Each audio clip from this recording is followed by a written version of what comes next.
নমস্কার, আমি শ্রী। এটা হচ্ছে আমার ফার্স্ট নিউ ব্লগ চ্যানেল। তো আমি অনেকদিন ধরেই ভাবছিলাম যে নিজের একটা ব্লগ চ্যানেল স্টার্ট করব, বাট সামহাউ হয়ে উঠছিল না। আজ শুরু করছি আমার ফার্স্ট ব্লগ চ্যানেল। তো চলো দেখতে থাকো আর পাশে থাকো। আজকে আমি আর দিদি চলে গেছিলাম দাদা ও বৌদি ভাইয়ের 6th অ্যানিভার্সারিতে। তো চলো সেখানে গিয়ে দেখে নিই কী কী হচ্ছে। এখানে এসে দেখি বৌদি ভাই এখনও রেডি হচ্ছে।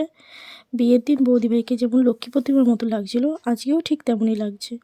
এদিকে চলছে ডেকোরেশনের কাজ।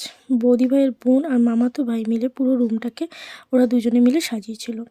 তো চলো চলে যাই এখন উপরে, দেখি ওখানে কি হচ্ছে। এখানে চলছিল চিকেন পকোড়া ভাজা। আর এই হলো আমার দাদার ছেলে, ভীষণ দুষ্টু। আজকে চারিদিকে এত লোক দেখে ও আজকে ভীষণ খুশি। এটা হলো আমার ভাই, আর এটা হলো আমার একটা ভাগ্নে। চলে এলাম দাদাদের ছাদে। চারিদিকে এত সুন্দর হাওয়া দিচ্ছিল, আর আমরা যখনই এই ছাদে আসি এই ছাদটাই যেন আমাদের কাছে প্রিয় হয়ে ওঠে। ওই যে দূরে দেখতে পাচ্ছ আলো ঝিলমিল করছে, ওটা হলো এয়ারপোর্ট। ওদের বাড়ি থেকে বেশি দূরত্বে নয়। ওই দেখো, বলতে বলতে একটি প্লেনও এসে হাজির। ওদের সাথে আড্ডা দিতে দিতে হঠাৎ নজরে পড়ল এই সুন্দর লঙ্কা গাছটি। দেখো কি সুন্দর লঙ্কা ধরেছে গাছটিতে, বেশ ভালো লাগছে।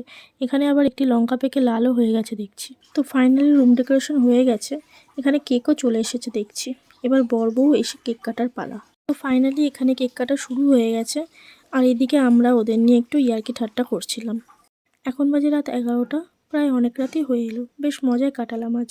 তো আমরা সবাই ডিনার করে যে যার বাড়ি চলে এলাম। তো চলো আজকের মতো ব্লগ এখানেই শেষ করছি। আরও সুন্দর সুন্দর ব্লগ পেতে হলে আমাদের ফেসবুক পেজটিকে ফলো করে দেবেন। শুভরাত্রি।